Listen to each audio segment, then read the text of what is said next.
Eh bien bonjour à tous, je vous propose aujourd'hui un tuto où on va trouver une alternative à la disparition de tout ce qui était 3D dans Photoshop. À l'origine, dans CS6, on avait la possibilité de faire de la 3D, toute proportion gardée, dans Photoshop. Aujourd'hui, dans les versions 6i, notamment les dernières, la fonction 3D a disparu. Mais Adobe a mis en place un nouveau logiciel, une nouvelle application qui s'appelle Dimension. Et Dimension fonctionne très bien avec Photoshop pour faire de la 3D.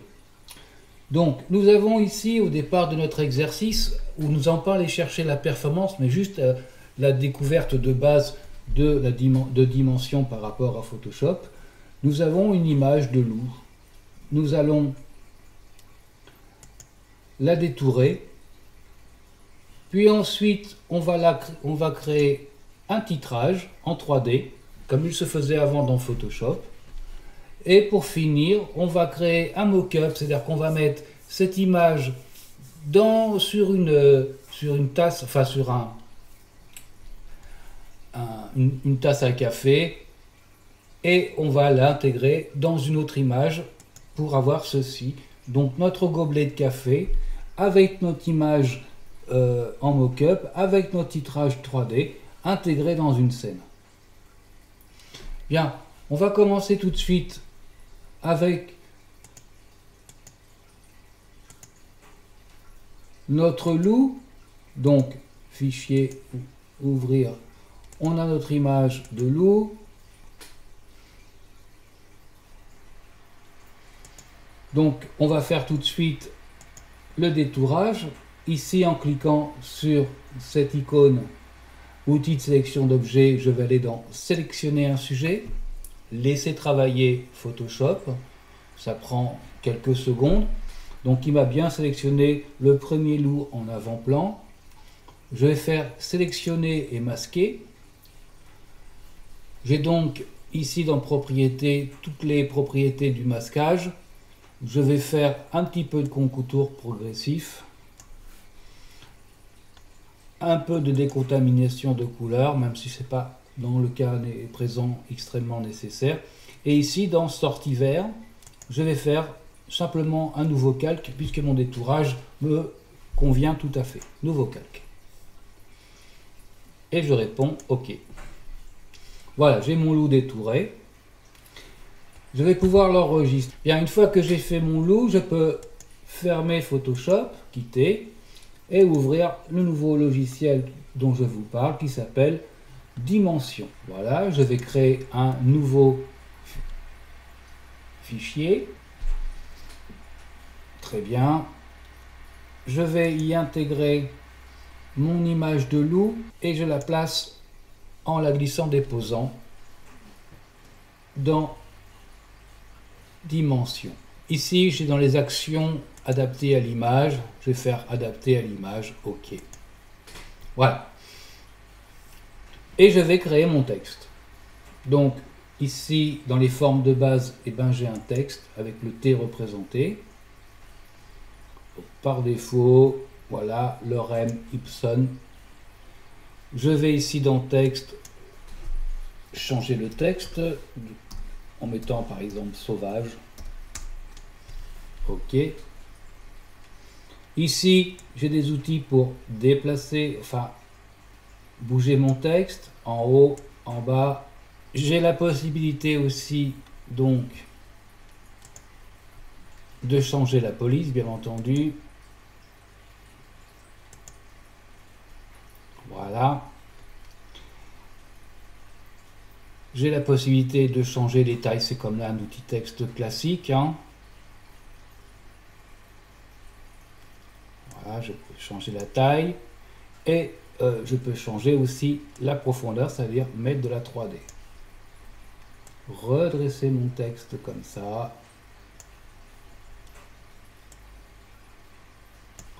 Voilà. Maintenant, ce que j'ai aussi, c'est que je peux mettre une texture sur ce texte.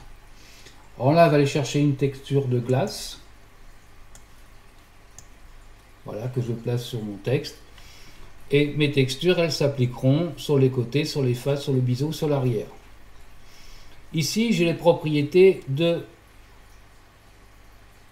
la texture que je viens de mettre, avec une opacité que je peux régler, du métallique, c'est-à-dire du reflet, de la brillance, et ici la couleur de base. Donc je peux prendre par exemple un peu plus bleuté, comme ceci. Maintenant reste les lumières. Donc ici j'ai un stock de lumières, voyez, différentes. On peut par exemple la geler et lumière d'appoint, lumière arrière, lumière clé. Là le réglage des ombres, de la rotation, de l'intensité, pour avoir plus ou moins de reflets comme ceci. Et on a ici dans l'environnement l'opacité des ombres. Là, pour ce qui nous concerne, on va virer les ombres. L'opacité du reflet, le contour du reflet, l'intensité globale. Ok. Bon, on va s'arrêter là parce que, comme je vous disais, on n'est pas là pour faire un truc super chiadé, mais uniquement pour visualiser et appréhender dimensions. Donc on a ici des formes de base.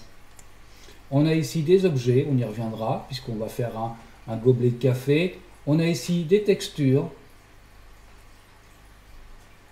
Alors on pourra rajouter des textures, et notamment, alors ça on le verra dans les prochains tutos que j'espère pouvoir faire, avec une application encore de chez Adobe, qui s'appelle Capture, qui permet de faire des captures de textures, notamment avec son iPhone ou son smartphone.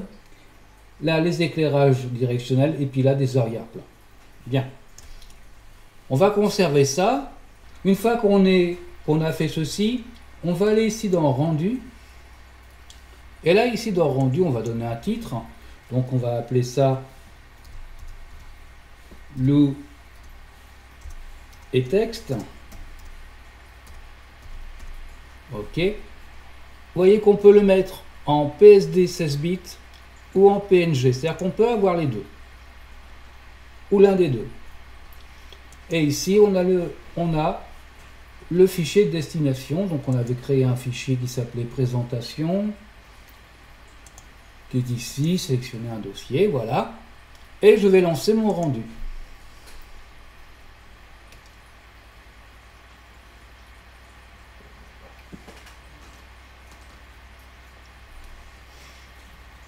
Donc en fonction de la complexité du rendu, il sera plus ou moins long. Là, ça va aller relativement vite, je pense. Donc on se retrouve dès que le rendu est terminé. Bien voilà, mon rendu est terminé. Donc ça a pris 4 minutes 06. Il me dit ici, mon rendu est terminé. Je peux donc quitter Dimension. Il va me demander si je veux enregistrer le fichier dans Dimension. Et ben on va l'enregistrer. Voilà, c'est fait. Et on va fermer Dimension. On se retrouve donc avec Lou et texte, un fichier Photoshop.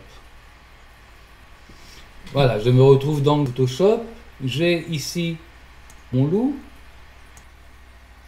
Donc je me retrouve dans Photoshop avec un certain nombre de dossiers. J'ai ici mon fichier avec mon calque avec le Lou, mon calque avec le texte, et ici dans le dossier calque supplémentaire, on a 3 calques supplémentaires, l'information de profondeur, le masque de sélection d'objets et le masque de sélection de matière. Donc ça pour l'instant on s'en occupera pas. On a ici un arrière-plan en blanc que je vais supprimer. Voilà. Rester voilà avec mon transparent. On va placer notre Lou devant le texte. On peut toujours voilà bouger le Lou, mais aussi bouger le texte.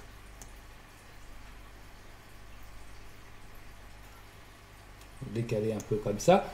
On peut aussi sur ce texte amener comme n'importe quel calque, un style de calque, option de fusion. Voilà. On peut par exemple y mettre une ombre interne.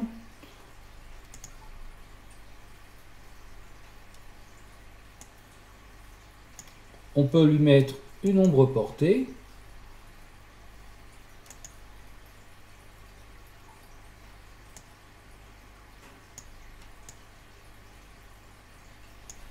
On peut lui mettre une lueur interne.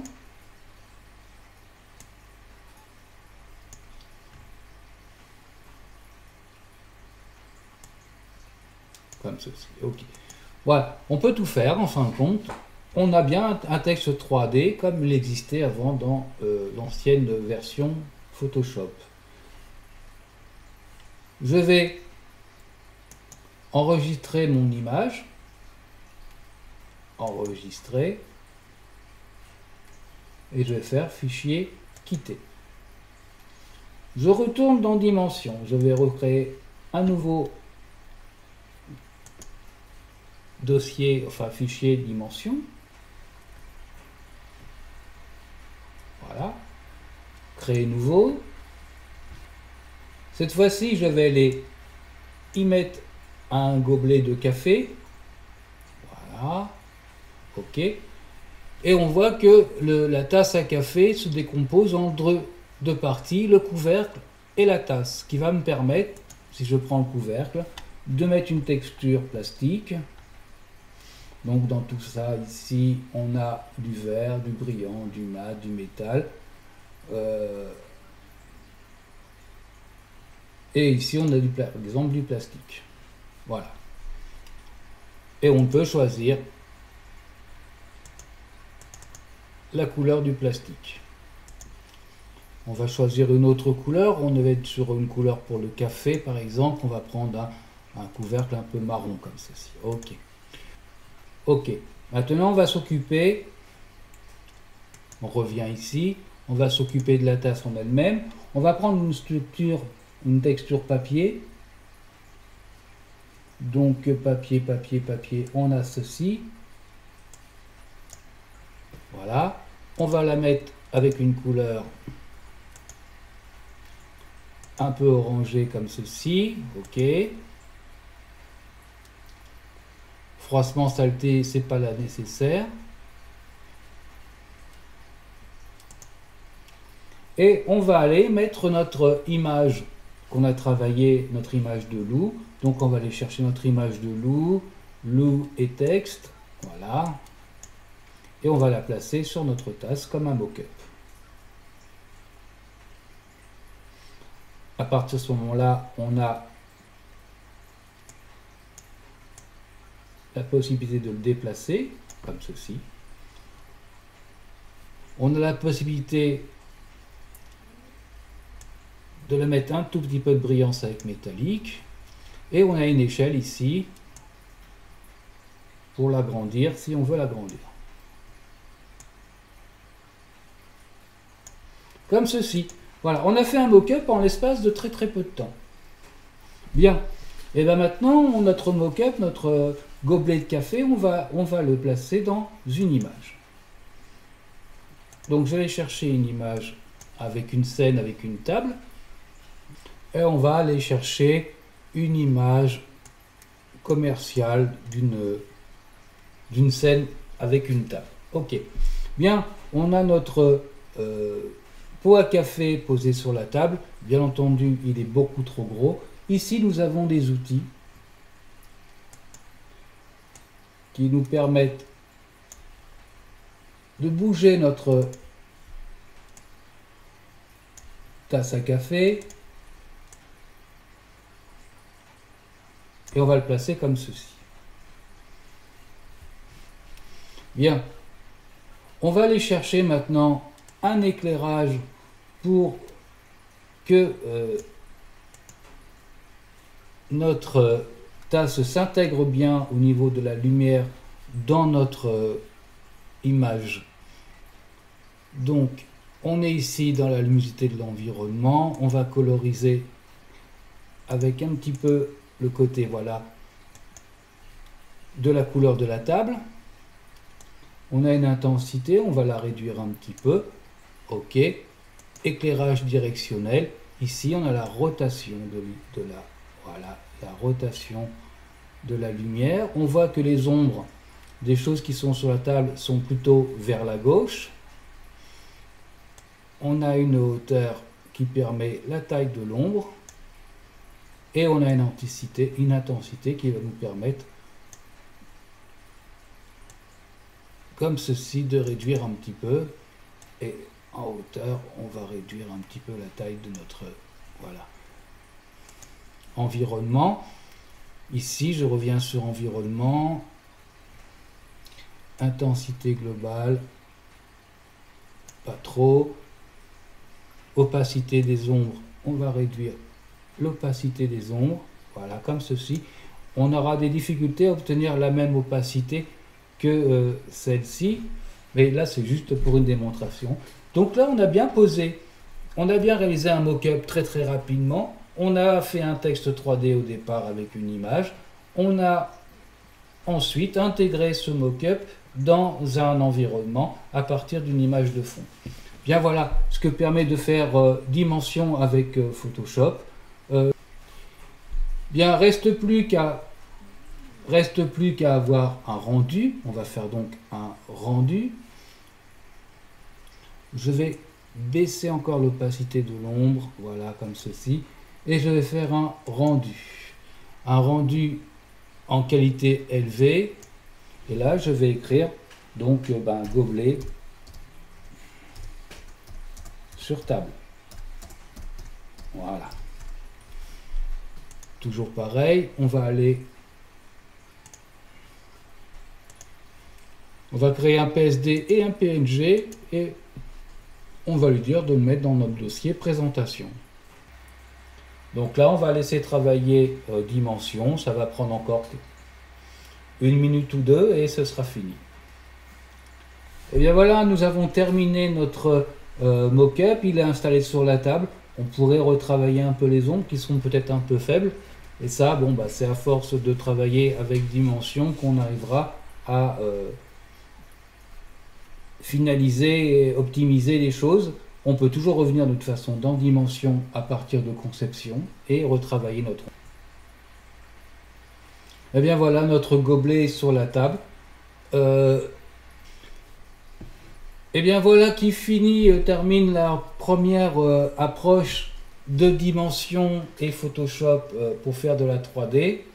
Je vous dis à tous à très bientôt, nous approfondirons notamment tous ces réglages dans Dimension, ainsi que l'utilisation de Capture, l'application qui fonctionne sur iPhone et smartphone pour faire des textures qui pourront enrichir Dimension.